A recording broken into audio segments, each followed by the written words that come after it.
Jumpa lagi sobat, melanjutkan kisah sepasang ular naga di satu sarang untuk sobat semua. Salam sehat dan sejahtera untuk Anda sekeluarga.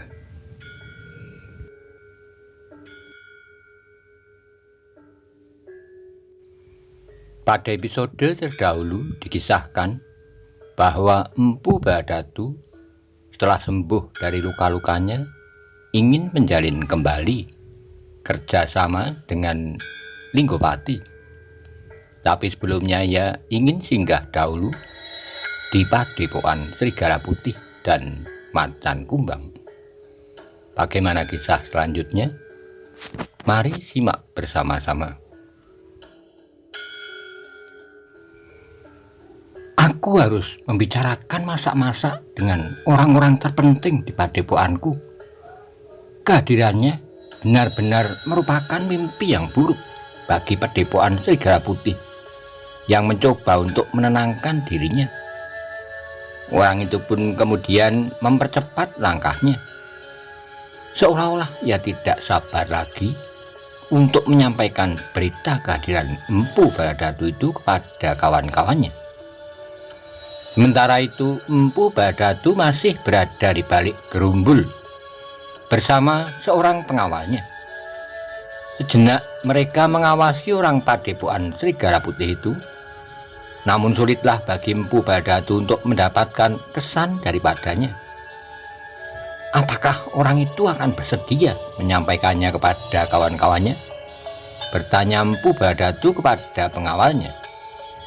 Ia tidak akan dapat mengelak, tapi entahlah apakah keputusan yang akan diambil oleh orang-orang Padepokan Serigala Putih. Mereka bukan lagi serigala yang buas, tetapi agaknya mereka tidak lebih dari anjing peliharaan yang sudah tidak bergigi lagi, sahut pengawalnya. Empu Ba'datu mengangguk-angguk katanya. Tetapi aku masih mengharap bahwa mereka akan dapat dibangunkan lagi. Tetapi dapat juga membahayakan perjalanan Empu Ba'datu. Mereka dapat berkhianat dan melaporkan kepada prajurit Singosari bahwa Empu ada di sini. Bentar lagi kita akan pergi. Bukan itu soalnya, tapi daerah ini dan daerah yang mungkin akan Empu datangi akan mendapat pengawasan yang ketat.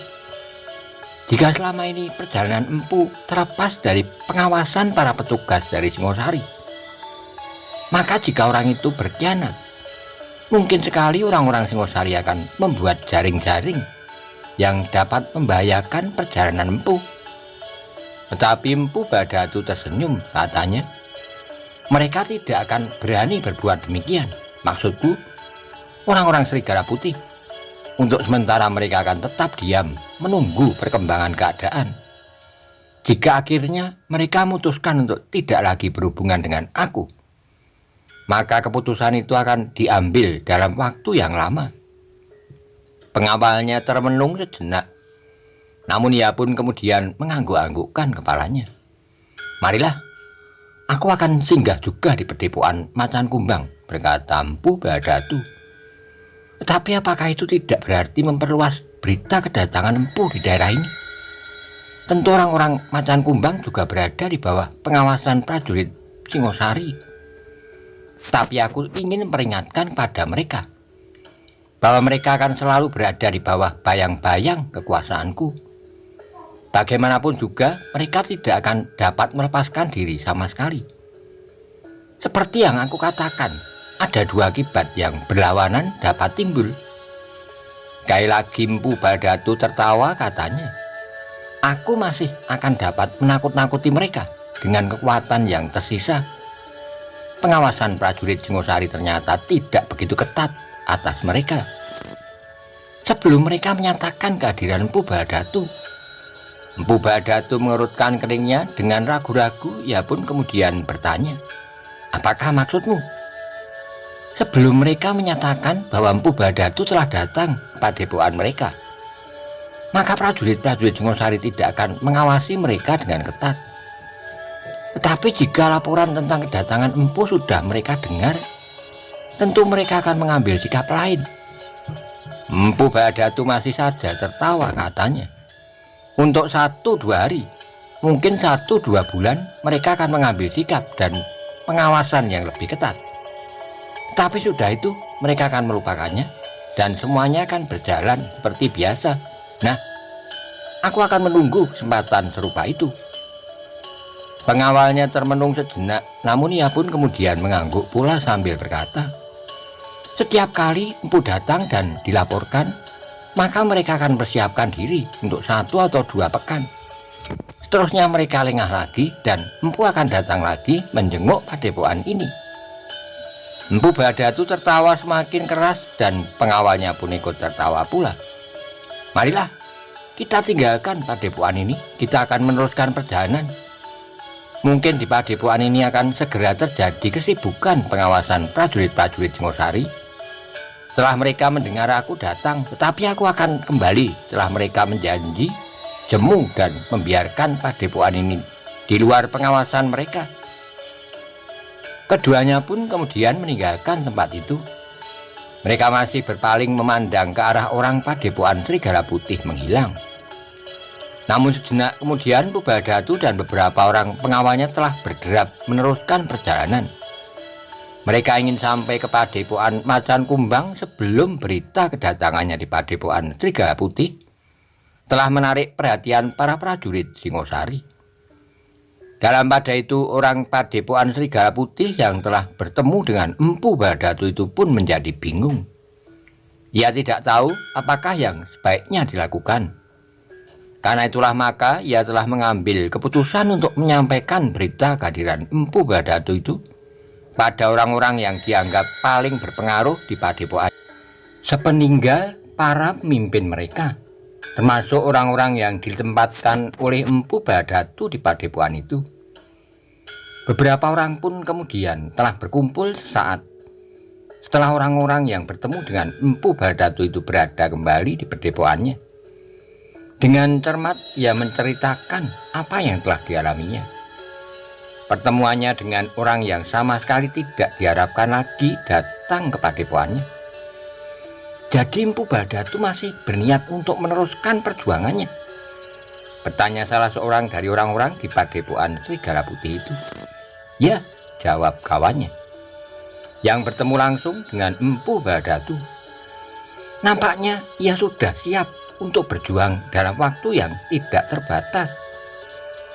Kawan-kawannya yang lain menjadi termangu-mangu. Nah, apakah yang sebaiknya kita lakukan? Kita memang sudah terperosok ke dalam kesulitan. Jika menolak kerjasama dengan Empu Badatu, maka kita akan mengalami kesulitan pula. Empu Badatu dapat berbuat apapun yang dikehendaki tanpa belas kasihan. Jangankan kita, yang baginya adalah orang lain atau bahkan orang-orang yang tidak berarti, kecuali dijadikan umpan dalam peperangan, seperti yang pernah terjadi. Sedangkan saudara kandungnya pun akan mengalami nasib yang sangat buruk jika Empu Badatu tidak salah hitung atas kekuatan padepokan itu. Kita memang tidak dapat tergesa-gesa mengambil keputusan. Kita mempunyai waktu untuk berpikir, berkata salah seorang dari mereka. Kemudian katanya selanjutnya, bukankah Empu Badatu masih akan pergi ke padepokan Macan Kumbang dan barangkali juga ke Mahibit? Ya. Orang yang tertua di antara mereka menarik napas dalam-dalam, katanya. Benar-benar suatu jalan simpang yang sulit. Kita yang sudah terlanjur terperosok dalam kejahatan ini, agaknya sudah sulit untuk bangkit kembali. Tapi kita harus mencoba meskipun dengan kemungkinan yang buruk sekalipun. Kita sudah jemu hidup dalam ketidakpastian, seperti yang pernah kita alami di saat-saat yang lampau. Justru setelah kita mulai mencari jalan ketenangan, Empu Badatu telah datang lagi dengan rencananya yang gila. Kita harus mulai lagi dengan korban darah. Sebenarnya kita sudah jemu dengan tingkah laku kita sendiri di masa lampau setelah kita mengalami kehancuran mutlak itu. Aku tidak mau lagi, sahut yang lain. Tapi salah seorang dari mereka berkata, "Tapi kita masih harus mempertimbangkan untung dan ruginya. Kita dihadapkan kepada pilihan yang paling sulit." Sejenak orang-orang itu pun terdiam, namun kemudian salah seorang dari mereka berkata, "Apakah tidak sebaiknya kita menyampaikannya kepada prajurit Singosari atau kepada Empu Songgondaru bahwa Empu Badatu telah datang lagi ke padepokan ini?" Orang-orang itu pun terdiam pula, agaknya mereka memang sedang mempertimbangkan jalan manakah yang paling baik yang dapat mereka pilih. "Tetapi agaknya kita masih harus berpikir amat panjang," desis seseorang. Dan berpikir sangat panjang itulah yang memang diharapkan oleh Empu Badatu. Bahkan Empu Badatu yakin bahwa orang-orang dari padepokan Serigala Putih itu memang akan berpikir sangat panjang, sehingga memberi kesempatan kepadanya untuk mengunjungi padepokan Macan Kumbang. Jika orang-orang Serigala Putih mempunyai keberanian untuk mengambil keputusan menyampaikan kehadiran Empu Badatu pada prajurit-prajurit Singosari, maka kami tentu akan terjebak di padepokan Macan Kumbang, berkata salah seorang pengawalnya kepada diri sendiri. Tetapi ia tidak berani mengatakannya kepada Empu Badatu, yang nampaknya yakin benar bahwa orang-orang Serigala Putih memang tidak mempunyai keberanian berbuat demikian. Dan ternyata seperti yang diperhitungkan oleh Empu Badatu, maka keputusan terakhir dari orang-orang padepokan Serigala Putih adalah berpikir 10 kali lagi, sehingga memberikan banyak waktu pada Empu Badatu. Kehadiran Empu Badatu di padepokan Macan Kumbang juga menumbuhkan persoalan yang sama dengan kehadirannya di padepokan Serigala Putih. Orang-orang Macan Kumbang yang seolah-olah tidak mempunyai kekuatan lagi sebenarnya merasa lebih senang untuk tidak berbuat apa-apa lagi yang dapat menghadapkan mereka kepada tindakan prajurit-prajurit Singosari. Tapi seperti ya juga orang-orang Serigala Putih, mereka pun dibayangi oleh kecemasan bahwa Empu Badatu akan melakukan kekerasan terhadap mereka pada saat-saat mereka tidak terlindung oleh kekuatan prajurit Singosari. "Prajurit-prajurit itu tentu akan mendengarkan pengaduan kita," berkata salah seorang dari padepokan Macan Kumbang sepeninggal Empu Badatu. "Tapi kita tidak dapat mengharap perlindungan mereka untuk waktu yang lama. Mereka memang akan bersedia menempatkan pasukan prajurit di padepokan ini. Tapi beberapa hari sementara mereka meninggalkan kita, maka Empu Badatu mulai bertindak dengan kekerasan yang kasar dan buas." Kawan-kawannya mengangguk-angguk. Mereka pun menjadi bingung seperti orang-orang di padepokan Serigala Putih. Sehingga dengan demikian maka mereka pun memerlukan waktu yang panjang untuk memikirkannya. "Kita akan sampai ke Mahibit dengan aman," berkata Empu Badatu di perjalanan. "Orang-orang padepokan Serigala Putih dan Macan Kumbang tidak akan dapat mengambil sikap dengan segera." Pengawalnya hanya mengangguk-angguk saja. Tapi mereka selalu berharap agar demikianlah yang terjadi. Dalam pada itu, Empu Badatu telah berada dalam perjalanan menuju ke Mahibit. Ia sudah mempertimbangkan cara yang paling baik untuk menemukan tempat Tinggopati meskipun masih belum meyakinkan. Seperti yang diduganya, maka Empu Badatu tidak dapat menemukan Tinggopati di dalam padepokannya yang telah kosong. Agaknya Tinggopati lebih senang berada di tempat yang tidak mudah diketahui oleh orang-orang yang tidak dikehendaki. "Empu," berkata pengawal Empu Badatu, "tentu di Mahibit masih berkeliaran 1-2 orang petugas sandi dari Singosari. Kita harus menemukan Tinggopati dengan cara yang tersendiri." Empu Badatu menyadari bahwa menemukan Tinggopati bukanlah pekerjaan yang mudah. Meskipun ia sudah mengenalnya dan pernah mendapat beberapa petunjuk tentang padepokannya, namun dalam keadaan yang khusus itu maka tempat Tinggopati tentu menjadi sangat sulit untuk ditemukan. Karena itu maka Empu Badatu lebih dahulu harus menemukan tempat tinggal dengan membujuk dan memberikan uang imbalan dan bahkan mengancam. Akhirnya ada juga orang yang bersedia menerima kehadirannya. Dari tempatnya itulah Empu Bharadatu merencanakan cara untuk menemukan Linggopati. Yang pertama-tama dilakukannya adalah cara yang pernah dilakukan oleh seorang kepercayaannya. Di tempat yang sama, Empu Bharadatu duduk seperti seorang pengemis. Ia mengharap bahwa di simpang jalan itu ia akan mendapat perhatian jika Linggopati kebetulan lewat dalam penyamaran yang manapun juga. Tetapi lewat 1-2 hari tidak seorang pun yang menghiraukannya. Selain orang-orang yang menaruh belas kasihan, 1-2 orang memang melemparkan keping-keping uang atau bahkan makanan kepadanya. Tetapi tidak seorang pun yang dikenalnya sebagai Linggopati. Gila, apakah Linggopati tidak pernah melalui jalan ini dan memperhatikan seorang pengemis seperti yang pernah dilihatnya beberapa waktu yang lalu? Desis Empu Bharadatu. Ia percaya jika Linggopati melihatnya, ia tentu akan teringat bahwa di tempat itu pernah duduk seorang pengemis yang menarik perhatiannya dan pernah berhubungan langsung dengannya. Agaknya Linggopatilah yang selalu berkeliaran di sepanjang jalan, desis Empu Bharadatu dalam hatinya. Sepeninggal Linggopati tidak ada lagi orang yang akan memberitahukan pada Linggopati akan kehadiranku di sini. Bahkan mungkin petugas di Singosari telah mencurigai aku lebih dahulu sebelum aku dapat berhubungan dengan Linggopati. Namun demikian, untuk beberapa hari lagi Empu Bharadatu berniat untuk tetap berada di tempat itu.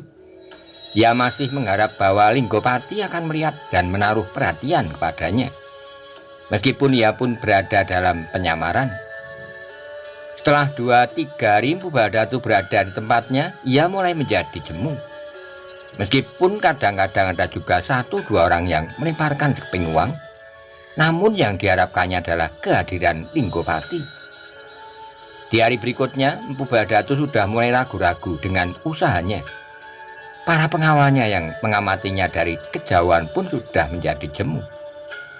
Meskipun mereka sampai bergantian dan berjalan-jalan menyusuri jalan yang agak panjang, tapi mereka ternyata hampir tidak tahan lagi melakukan tugasnya. Namun di hari yang menjemukan itu ternyata yang ditunggu Empu Bharadatu itu pun datang. Seorang laki-laki dalam pakaian sederhana seperti kebanyakan petani di pedukuhan berjalan mendekatinya. Beberapa langkah dari Empu Bharadatu yang duduk di simpang jalan sebagai seorang pengemis. Orang itu berhenti. Sejenak ia memperhatikan orang-orang yang lalu lalang, namun agaknya tidak seorang pun yang menghiraukannya. Perlahan-lahan ia pun mendekati pengemis di simpang jalan itu. Sambil berhenti beberapa tapak ia mendesis, "Selamat datang di Maibit Empu Bharadatu." Empu Bharadatu mengerutkan keningnya. Sekilas ia memandang orang itu, namun sambil tersenyum ia pun menjawab, "Selamat bertemu, Ki Linggopati. Aku sudah jemu menunggu. Aku kira kau tidak mau keluar lagi dari sarangmu peninggal Linggopati. Maka tidak ada lagi orang yang menghiraukan orang lain di daerah Maibit ini. Sudah 2 hari aku melihat Empu di sini, tapi aku sedang meyakinkan apakah yang aku lihat benar-benar Empu Bharadatu yang perkasa itu." Empu Bharadatu mengerutkan keningnya, namun kemudian katanya, "Terima kasih atas pujian itu. Tapi sebenarnya lah aku ingin bertemu dengan Ki Linggopati." Linggopati berdiri bersandar sebatang pohon. Tanpa memandang kepada pengemis yang duduk dekatnya, ia berkata, "Empu, apakah kau masih akan menuntut agar aku menyediakan orang-orangku lagi untuk diumpankan ke mulut harimau itu? Ternyata adikku kepercayaanku yang terbaik telah terbunuh, dan sekarang kau datang lagi kepadaku. Ada yang ingin aku bicarakan. Empu, jika aku berkata dengan jujur, maka rasa-rasanya aku ingin melepaskan sakit hatiku kepadamu pula. Kaulah sumber dari kehancuran itu. Jika kau mempunyai perhitungan yang cukup, tidak usah terlalu baik, maka tidak akan terjadi bencana yang menimpa orang-orangku seperti yang telah terjadi. Kedatanganku adalah untuk menjelaskan persoalannya," berkata Empu Bharadatu. "Kau ingin ke padepokanku? Kau telah berpindah tempat lagi. Jika kau tidak keberatan, aku bersedia singgah di padepokanmu yang terbaru itu. Linggowati menyilangkan tangannya di dadanya. Ia masih berdiri bersandar sebatang pohon sambil menatap orang-orang yang lalu lalang di sekitarnya. Sebenarnya aku juga tidak berkeberatan membawamu ke padepokanku. Aku sama sekali tidak mencemaskan bahwa kau pada suatu saat akan berkhianat. Karena pengkhianatanmu tidak akan berarti apa-apa bagiku. Linggowati berhenti sejenak lalu. Tetapi yang aku cemaskan adalah justru kebodohanmu. Dengan demikian maka letak padepokanku yang baru tentu tercium oleh prajurit Singosari. Linggowati, potong Empu Bharadatu. Kau sudah cukup menghinaku. Aku masih akan menahan diri dan bersedia menjelaskan persoalannya. Jika kau mau melihat ke masa depan yang lebih baik daripada menyesali masa lampau yang tidak akan dapat diulangi. Aku pun menyesal bahwa semua itu telah terjadi. Mungkin memang karena kebodohanku. Bahkan aku pun telah terluka dan hampir saja aku mati oleh kakakku sendiri. Untunglah bahwa aku dapat melarikan diri dengan membunuh penjagaku. Itu pun merupakan teka-teki bagiku.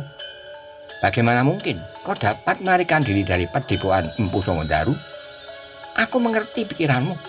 Kau menyangka bahwa aku memang dilepaskan dengan janji untuk memberitahukan rahasiamu.